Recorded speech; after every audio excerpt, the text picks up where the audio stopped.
नमस्कार, हिंदी कौशल चैनल में आप सभी का स्वागत है। मैं एक बार पुनः प्रस्तुत हूँ आप सभी के समक्ष अपने एक नई कक्षा में एक नए शीर्षक के साथ। और आज की कक्षा में मैं आपको पढ़ाने जा रही हूँ राम लक्ष्मण परशुराम संवाद का पद्यांश 3 और पद्यांश 4। तो शुरू करते हैं आज की कक्षा। और आज की कक्षा की शुरुआत हम करेंगे काव्य पाठ से, अर्थात सबसे पहले हम पढ़ेंगे पद्यांश 3। तो पद्यांश 3 जो है वह इस प्रकार से है। बिहसी लखनऊ बोले मृदुबानी, अहो मुनीसु महाभटमानी, पुनि पुनि मोहि देखाव कुठारू, चाहत उड़ावन फूकी पहारू, इहाँ कुम्हड़ बतिया को उनाही, जे तर जनि देखी मरि जाही, देखी कुठारू सरासन बाना, मैं कछु कहाँ सहित अभिमाना, भृगसुत समुझि जनेऊ बिलोकी, जो कछु कहूँ सहोर सिरोकी, सुर महिसुर हरिजन अरुगाई, हमरे कुल इन्ह पर न सुराई, बधे पापु अपकीर तिहारे, मारतहु पा परिय तुम्हारे, कोटि कुलिस सम बचन तुम्हारा, व्यर्थ धरहु धनु बान कुठारा, जो बिलोकी अनुचित कहेऊ, क्षमहु महामुनि धीर, सुनी सरोस भृगुवंश मणि, बोले गिरा गंभीर। तो यह तो था पद्यांश 3 राम लक्ष्मण परशुराम संवाद का। अब इसके आगे हम इसका अर्थ जानेंगे, लेकिन पद्यांश का भावार्थ सरल शब्दों में जानने के लिए अति आवश्यक है कि सबसे पहले हम जानें इस पद्यांश के शब्दार्थ। तो देखते हैं शब्दार्थ क्या है। बिहसी अर्थात हंसकर, मृदु अर्थात कोमल, बानी अर्थात वाणी, पुनि पुनि अर्थात बार बार, मोही अर्थात मुझे, कुठारू अर्थात कुल्हाड़ी, पहारू अर्थात पहाड़, इहाँ अर्थात यहाँ। कुम्हड़ बत्तिया कहते हैं एक कोमल फल को, अर्थात कच्चा या कोमल फल। तर्जनी अर्थात तर्जनी उंगली, सरासन बाना अर्थात धनुष बाण, समुझी अर्थात समझकर, सहो सहना, सुर देवता, महिसुर ब्राह्मण, हरिजन भक्त, गाई गाय, सुराई वीरता। तो यह तो थे इस पद्यांश के शब्दार्थ के बाद अब बारी आती है संदर्भ की। संदर्भ इस प्रकार से प्रस्तुत पद्यांश कक्षा 10 की पाठ्य पुस्तक क्षितिज भाग 2 में संकलित राम लक्ष्मण परशुराम संवाद से लिया गया है, जिसके रचयिता तुलसीदास जी हैं। संदर्भ के बाद अब आगे बढ़ेंगे प्रसंग की ओर और जानेंगे इस पद्यांश का प्रसंग क्या है। प्रस्तुत पद्यांश में कवि ने लक्ष्मण और परशुराम के संवाद का वर्णन किया है, जिसमें लक्ष्मण जी परशुराम जी को अपने कुल की विशेषता बताते हैं। तो यह तो था प्रसंग के बाद अब बारी आती है पद्यांश के सबसे महत्वपूर्ण अंग की, अर्थात भावार्थ की। तो आइए जानते इस पद्यांश का भावार्थ क्या है। जब परशुराम जी लक्ष्मण जी से कहते हैं कि हे राजपुत्र, तुम तो अपने माता पिता के विषय में भी नहीं सोच रहे हो, क्योंकि यदि तुम मेरे क्रोध का शिकार हो गए तो बेचारे तुम्हारे माता पिता क्या करेंगे। मेरा यह फरसा तो बड़ा ही भयानक है, इसने तो गर्भ में पल रहे बच्चों को भी मारा है, अर्थात यह तो बहुत निर्दयी है। परशुराम जी की ऐसी बात सुनकर लक्ष्मण जी मुस्कुराने लगते हैं और मुस्कुराते हुए कहते हैं, बिहसी लखनऊ बोले मृदुबानी, अहो मुनीसु महाभटमानी।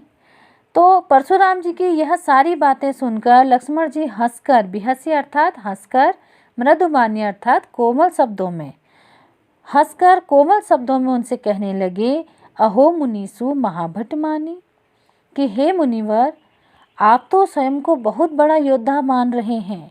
पुनि पुनि मोहि देखाओ कुठारू, जो आप यह बार बार मुझे अपनी कुल्हाड़ी दिखा रहे हैं। यहाँ पर लक्ष्मण जी ने परशुराम जी के फरसे को व्यंग करते हुए कुल्हाड़ी कहा है, जो कि आप मुझे यह बार बार कुल्हाड़ी दिखा रहे हैं।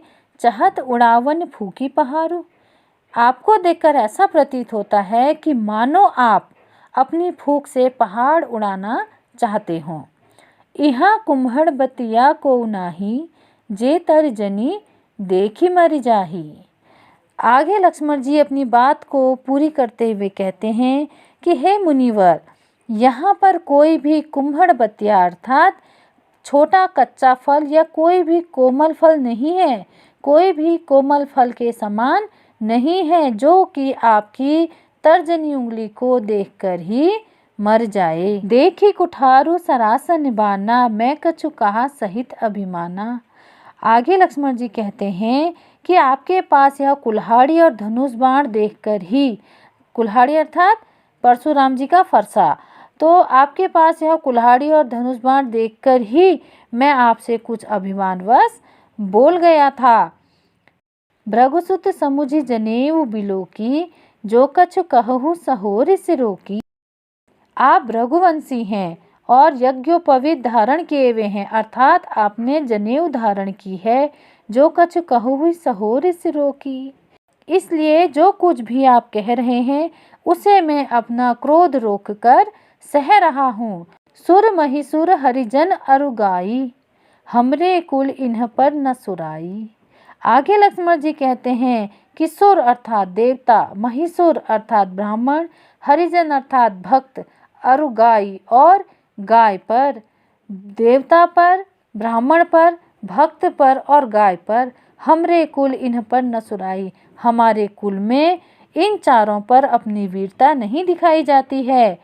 बंधे पापु अपकीर्ति हारे, मारतहु पाप परिय तुम्हारे। अर्थात हमारे कुल में इन्हें नहीं मारा जाता है क्योंकि इन्हें मारने से पाप लगता है और इनसे पराजित होने से अपकीर्ति होती है, अर्थात अपयश होता है। इसलिए हम इन पर कभी भी अपनी वीरता नहीं दिखाते हैं। कोटि कुलिस सम बचन तुम्हारा, व्यर्थ धरहु धनु बाण कुठारा। आगे लक्ष्मण जी कहते हैं कि हे मुनिवर, आपके तो एक एक वचन की मार ही करोड़ों व्रजों के समान है, फिर व्यर्थ ही आपने यह धनुष बाण और कुल्हाड़ी धारण किए हुए हैं। जो बिलो की अनुचित कहेहु, क्षमहु महामुनि धीर। हे मुनिवर, यदि आपके धनुष बाण और कुल्हाड़ी को देखकर मैंने आपसे कुछ अनुचित कह दिया हो तो उसे क्षमा कीजिए। सुनी सरोस भृगुवंश मणि, बोले गिरा गंभीर। तो लक्ष्मण जी के मुख से इस प्रकार की बातों को सुनकर परशुराम जी धीर गंभीर हो गए। तो यह तो था इस पद्यांश का भावार्थ। अब आगे बढ़ेंगे हम भाव सौंदर्य की ओर। पद्यांश में परशुराम जी के क्रोध को विराम लगाने के लिए लक्ष्मण जी ने उनके फरसे को कुल्हाड़ी कहते हुए उनकी उल्हाना की है तथा साथ ही परशुराम जी के समक्ष अपने कुल की विशेषता भी प्रकट की है। कवि द्वारा इन संवादों के सूक्ष्म भावों का सूक्ष्माति सूक्ष्म वर्णन किया गया है। अब इसके बाद बारी आती है शिल्प सौंदर्य की। पद्यांश अवधी भाषा में है। पद्यांश में अनुप्रास और दृष्टांत अलंकारों का प्रयोग किया गया है। पद्यांश में चौपाई और दोहा छंद है। तो इसी के साथ पद्यांश 3 यहीं समाप्त होता है। अब हम आगे बढ़ेंगे पद्यांश 4 की ओर और सबसे पहले पढ़ेंगे पद्यांश 4। कौशिक सुनहु मंद येहु बालकु, कुटिलु कालबस निज कुल घालकु। भानुवंश राकेश कलंकु, भानुवंश राकेश कलंकु। निपट निरंकुश अबुधु असंकु, काल कवलु होयहि छन माही। कहो पुकारी खोरी मोहिनाही। तुम्ह हट कहु जो चहुहु उबारा, कही प्रतापु बल रोसु हमारा। लखन कहेउ मुनि सुजसु तुम्हारा, तुम्हि अछत को बरने पारा। अपने मुँह तुम्ह आपन करनी, बार अनेक भांति बहु बरनी। नहीं संतोषु तो पुनि कछु कहु, जनि ऋष रोकि दुसह दुख सहु। वीर व्रती तुम धीर अछोभा, गारी देत न पावहु शोभा। सूर समर करनी करही, कही न जनावहि आपू। विद्यमान रन पाई रिपु, कायर कतहि प्रतापु। पद्यांश पाठ के बाद आइए सबसे पहले दृष्टि डालते हैं इस पद्यांश के शब्दार्थ पर। तो शब्दार्थ कुछ इस प्रकार से होंगे। कौशिक अर्थात विश्वामित्र, येहु यह, कुटिलु कुटिल, कुल वंश, घालकु घातक, भानुवंश सूर्यवंश, कलंकु कलंक, निरंकुशु अर्थात निरंकुश जिस पर किसी का अंकुश ना हो, अबुधु अर्थात कुबुद्धि, असंको अर्थात शंका रहित, काल कवलु अर्थात काल का ग्रास जिसे काल ने अपना ग्रास बना लिया हो, क्षण अर्थात क्षण, माही अर्थात मैं, खोरी अर्थात दोष, सुजसु अर्थात सुयस, बरने वर्णन, मुह मुह, पुनि पुनः, दुसह असहनीय, अशोभा क्षोभ रहित, सूर वीर, समर युद्ध। तो यह तो थे इस पद्यांश के शब्दार्थ। शब्दार्थ जानने के बाद अब हम जानेंगे इस पद्यांश का प्रसंग। प्रस्तुत पद्यांश में लक्ष्मण के कटु वचनों से क्रोधित होकर परशुराम जी विश्वामित्र से लक्ष्मण को समझाने को कहते हैं। तो यह तो था प्रसंग। प्रसंग के बाद अब बारी आती है पद्यांश के सबसे महत्वपूर्ण अंग की, अर्थात भावार्थ की। तो आइए जानते इस पद्यांश का भावार्थ क्या है।